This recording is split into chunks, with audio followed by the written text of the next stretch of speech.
एक उदाहरण के माध्यम से हम गूढ़ पदार्थ का भी ज्ञान कर लेते हैं। वह आपके सामने है कि प्रत्येक उंगली में नाखून है। नाखून का अर्थ वैसे ही निकलता है जिसमें खून न हो उसका नाम नाखून प्रसिद्ध है। फिर भी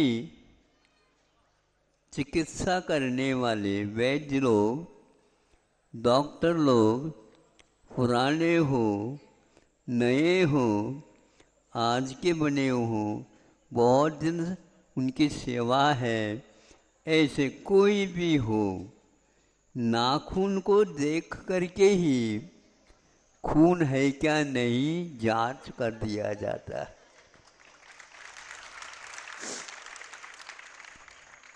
अब इसको नाखून क्यों कहें? नाखून इसलिए है कि हमारे आचार्यों ने ये लिखा है, जब कोई भी तीर्थंकर या सामान्य केवली होते हैं तो उनका कपूर की भांति शरीर ऊपर उड़ जाता है, शेष बच जाते हैं नाखून। है ना? सही है ना? हाँ। अब इसके माध्यम से हम ये सोचे जिसमें खून नहीं भी है उसको नाखून के नाम से हम जानते हैं, और डॉक्टर वगैरह भी इसी की परीक्षा करके इनके पास खून की मात्रा कितनी है, विकृत है या ठीक है, संचार ठीक होता है नहीं है, इनका कोई भी दर्शन हम आँखों से नहीं कर पाते।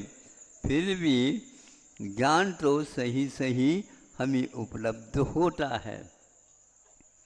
अब हम ये सोचे, ये नाखून जब आप मृतक हो जाएंगे कोई भी, तो उस समय ये देखते हैं इसका रंग कैसा है, नीला नीला पड़ने लग जाता है। खून कभी नीला तो होता नहीं, खून तो कम हो या ज़्यादा हो लाल ही रहता। सामान्य व्यक्तियों की, तीर्थंकरों की विशेषता अलग है। तो यह निश्चित है, जब नीला वगैरह पड़ने लग जाता है या तो मृत्यु निकट है, अथवा अब मृत्यु तो होना ही है, यह निर्धारित कर लिया जाता है। हमें हमेशा हमेशा आत्मद्रव्य को देखना चाहें तो देखने को उपलब्ध नहीं होता। छूने से भी हमें स्पर्श तो होता है, लेकिन स्पर्श गुण एक प्रकार से पुद्गल का होता है। स्पर्श रसगंध वर्णवंताः पुद्गलाः, आपका सूत्र यहाँ पर सामने बता रहा है। स्पर्श है, रस है, गंध है, वर्ण है, ये सारे के सारे पुद्गल के गुण हैं, न कि आत्मा के। तो फिर आत्मा के बारे में हम क्या समझे? इसमें विकृतियाँ आ जाती हैं, तो भीतर की आत्मा में गतिविधियाँ गड़बड़ होने लग जाती हैं। इससे स्पष्ट होता है। इसलिए आप लोगों को विशेष डरने की बात नहीं है। पूर्व सूचित इस प्रकार हो जाते हैं, रण सिद्ध करना प्रारंभ कर दो। जब बिल्कुल ही चले जाना होता है, उस समय भगवान का नाम लेने की अपेक्षा कि उससे पूर्व में भी हम यह कार्य कर सकते हैं। कितनी बार इस शरीर में, इस शरीर को इस संसारी प्राणी ने ओढ़ा है। आप लोग वस्त्र को तो पहन लेते हैं, वस्त्र को कंबल को ओढ़ लेते हैं और भी कर लेते हैं और हमारे वस्त्र बहुत अच्छा है कहते हैं। लेकिन ये देखो कि आत्मा ने, इनको तो नहीं, किंतु आत्मा ने इस शरीर को ओढ़ रखा है। समझ में आ रहा है? हाँ, इसलिए ये शरीर को ओढ़ रखा, अर्थात जैसे धोबी वस्त्र को साफ करता है वैसे ही आप लोग भाव करते हैं तो बाहर से इस वस्त्र को धोने में लग जाते हैं। मैं धो तो रहा हूँ, धो नहीं रहे। हाँ, हमारा वो जो वस्त्र भीतर का है, ये वस्त्र का अभाव हो जाएगा तो उस समय यह पराया मालूम पड़ेगा। किसी की यात्रा पूर्ण हो जाती है और सब लोग उसकी यात्रा में शामिल हो जाते हैं, लेकिन एक दिन हमारी भी यात्रा पूर्ण होने वाली है। उससे पहले हमारी धारणा एक प्रकार से ऐसे बने कि हे भगवान, ये शरीर भी एक प्रकार से वस्त्र है, इसको ओढ़ना अब कब बंद होगा प्रभु? इसलिए आपके हम दर्शन करते हैं। प्रभु के पास शरीर का ओढ़न नहीं है। सिद्ध परमेश्वर के पास, अनंत परमेश्वर के पास अभी इसलिए है शरीर, उनकी आयु अविशेष है। इस प्रकार आप लोग आयु के माध्यम से समझ लेना, आत्म तत्व अभी भीतर जीवित है। बाकी सब कुछ व्यवस्था आपके यहाँ घर की ठीक है, आयु की व्यवस्था आपके हाथ में नहीं है। कितने भी कर लो, हम कितने पैसा भी देना चाहो, थोड़े 5 मिनट बढ़ा दो, कभी भी नहीं। तो फिर आपका पैसा किस काम का बताओ? डॉक्टर लोग कुछ बढ़ा तो देते होंगे, आयु नहीं बढ़े। मरते न बचावे कोई भी मरते हुए व्यक्ति को बचा नहीं सकता।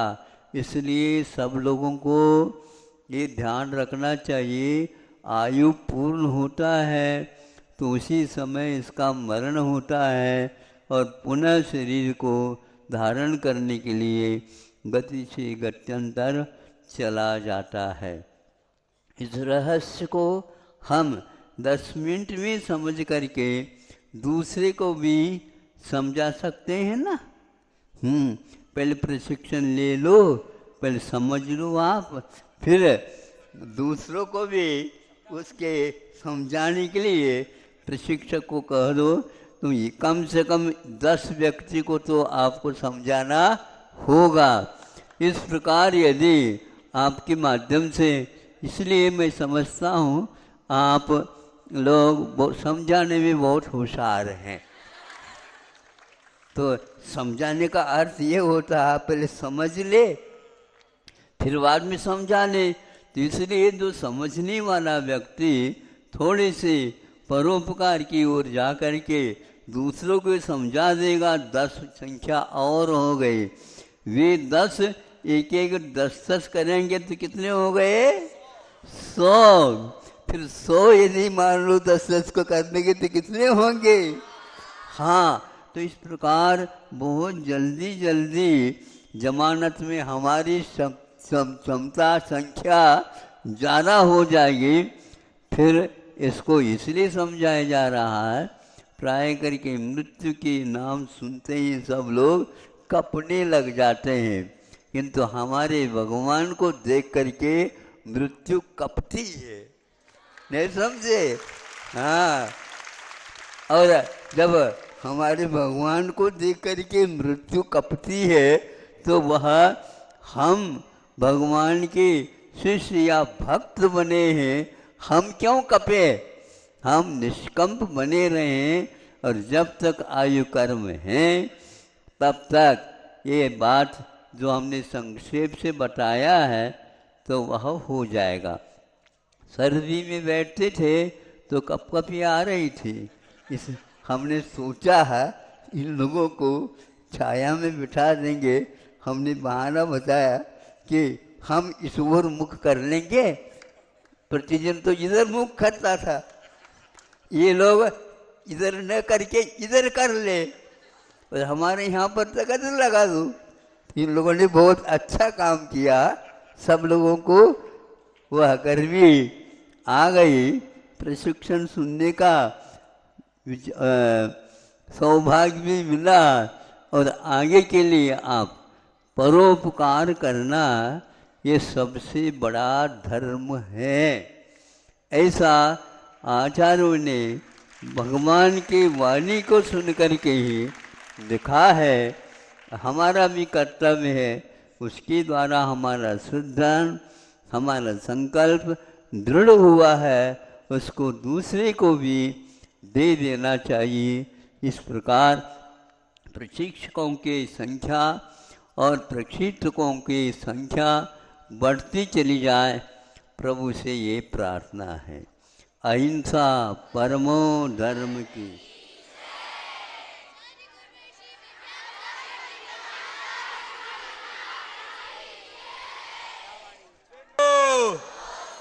नमोस्तु नमोस्तु। ओम नमः सिद्धेभ्यः, ओम नमः सिद्धेभ्यः, ओम नमः सिद्धेभ्यः। अहिंसा परमो धर्म की। आचार्य गुरुवर श्री कुंद कुंद भगवान की जय। आचार्य गुरुवर श्री ज्ञान सागर मुनि महाराज की जय। संत शिरोमणि आचार्य गुरुवर विद्यासागर जी महाराज की जय।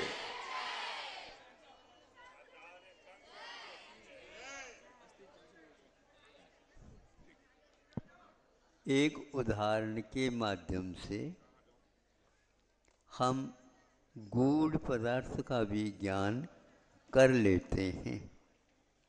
वह आपके सामने है कि प्रत्येक उंगली में नाखून है। नाखून का अर्थ वैसे ही निकलता है, जिसमें खून न हो उसका नाम नाखून प्रसिद्ध है। फिर भी चिकित्सा करने वाले वैद्य लोग, डॉक्टर लोग, पुराने हो नए हो आज के बने हो, बहुत दिन उनकी सेवा है, ऐसे कोई भी हो, नाखून को देख करके ही खून है क्या नहीं जांच कर दिया जाता है।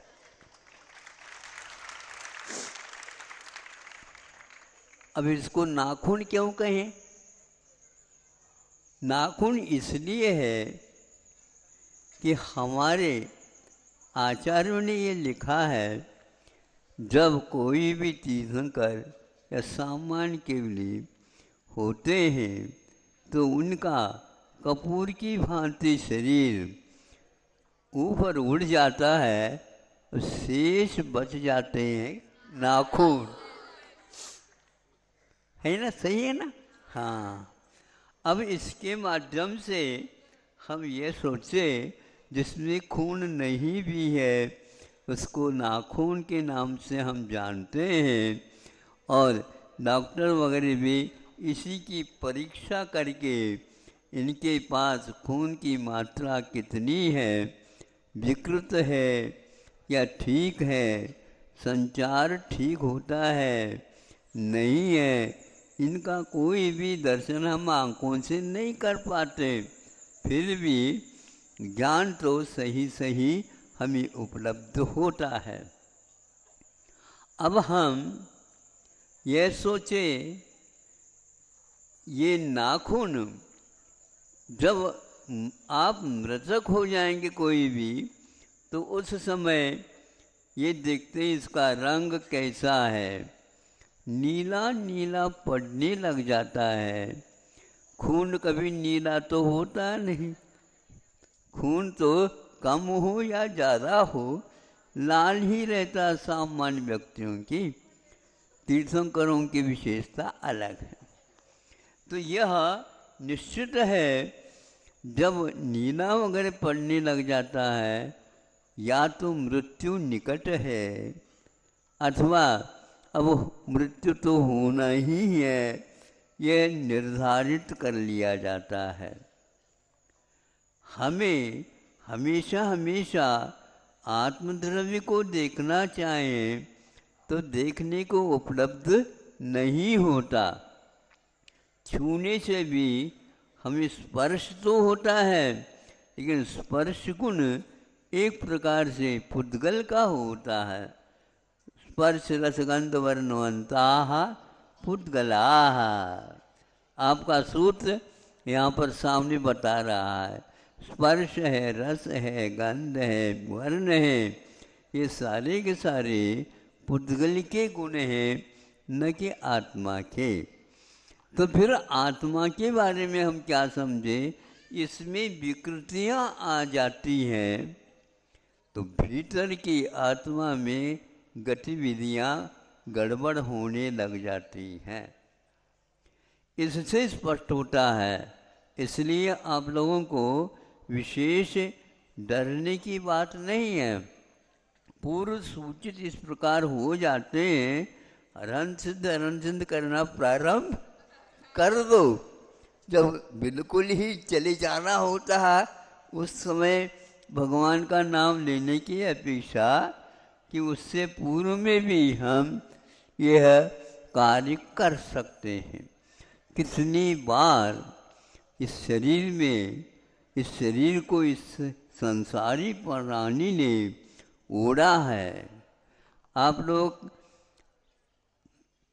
वस्त्र को तो पहन लेते हैं, वस्त्र को, कंबल को ओढ़ लेते हैं, और भी कर लेते हैं, और हमारे वस्त्र बहुत अच्छा है कहते हैं। लेकिन ये देखो कि आत्मा ने, इनको तो नहीं, किंतु आत्मा ने इस शरीर को ओढ़ रखा है। समझ में आ रहा है? हाँ, इसलिए ये शरीर को ओढ़ रखा, अर्थात जैसे धोबी वस्त्र को साफ करता है, वैसे ही आप लोग भाव करते हैं, तो बाहर से इस वस्त्र को धोने में लग जाते हैं। मैं धो तो रहा हूँ, धो नहीं रहे। हाँ, हमारा वो जो वस्त्र भीतर का है, ये वस्त्र का अभाव हो जाएगा तो उस समय यह पराया मालूम पड़ेगा। किसी की यात्रा पूर्ण हो जाती है और सब लोग उसकी यात्रा में शामिल हो जाते हैं, लेकिन एक दिन हमारी भी यात्रा पूर्ण होने वाली है। उससे पहले हमारी धारणा एक प्रकार से ऐसे बने कि हे भगवान, ये शरीर भी एक प्रकार से वस्त्र है, इसको ओढ़ना अब कब बंद होगा प्रभु? इसलिए आपके हम दर्शन करते हैं। प्रभु के पास शरीर का ओढ़न नहीं है। सिद्ध परमेश्वर के पास, अनंत परमेश्वर के पास अभी इसलिए है शरीर, उनकी आयु अविशेष है। इस प्रकार आप लोग आयु के माध्यम से समझ लेना, आत्म तत्व अभी भीतर जीवित है। बाकी सब कुछ व्यवस्था आपके यहाँ घर की ठीक है, आयु की व्यवस्था आपके हाथ में नहीं है। कितने भी कर लो, हम कितने पैसा भी देना चाहो, थोड़े 5 मिनट बढ़ा दो, कभी भी नहीं। तो फिर आपका पैसा किस काम का बताओ? डॉक्टर लोग कुछ बढ़ा तो देते होंगे, आयु नहीं बढ़े। मरते न बचावे कोई, कोई भी मरते हुए व्यक्ति को बचा नहीं सकता। इसलिए सब लोगों को ये ध्यान रखना चाहिए, आयु पूर्ण होता है तो उसी समय इसका मरण होता है और पुनः शरीर को धारण करने के लिए गति से गत्यंतर चला जाता है। इस रहस्य को हम 10 मिनट में समझ करके दूसरे को भी समझा सकते हैं ना। पहले प्रशिक्षण ले लो, पहले समझ लो आप, फिर दूसरों को भी उसके समझाने के लिए प्रशिक्षक को कह दो तुम ये कम से कम 10 व्यक्ति को तो आपको समझाना होगा। इस प्रकार यदि आपके माध्यम से, इसलिए मैं समझता हूँ आप लोग समझाने में बहुत होशियार हैं। तो समझाने का अर्थ ये होता है आप पहले समझ ले फिर बाद में समझा ले। तो इसलिए जो समझने वाला व्यक्ति थोड़े से परोपकार की ओर जा कर के दूसरों को समझा देगा, 10 संख्या और हो गई। वे 10 एक एक 10 करेंगे तो कितने हो गए? 100। फिर 100 यदि मान लो 10 को करने के तो कितने होंगे? हाँ, तो इस प्रकार बहुत जल्दी जल्दी जमानत में हमारी क्षमता संख्या ज़्यादा हो जाएगी। फिर इसको इसलिए समझाया जा रहा है, प्राय करके मृत्यु के नाम सुनते ही सब लोग कपने लग जाते हैं, किंतु हमारे भगवान को देख करके मृत्यु कपती है। नहीं समझे? हाँ, और जब हमारे भगवान को देख करके मृत्यु कपती है तो वह हम भगवान के शिष्य या भक्त बने हैं, हम क्यों कपे? हम निष्कंप बने रहें और जब तक आयु कर्म है तब तक ये बात जो हमने संक्षेप से बताया है तो वह हो जाएगा। सर्दी में बैठते थे तो कपकपी आ रही थी, इस हमने सोचा है इन लोगों को छाया में बिठा देंगे। हमने बहाना बताया कि हम इस ओर मुख कर लेंगे, प्रतिदिन तो इधर मुख करता था, ये लोग इधर न करके इधर कर ले और हमारे यहाँ पर तकत लगा दूँ। इन लोगों ने बहुत अच्छा काम किया, सब लोगों को वह गर्मी आ गई। प्रशिक्षण सुनने का सौभाग्य भी मिला और आगे के लिए आप परोपकार करना ये सबसे बड़ा धर्म है। ऐसा आचार्यों ने भगवान की वाणी को सुन करके ही लिखा है।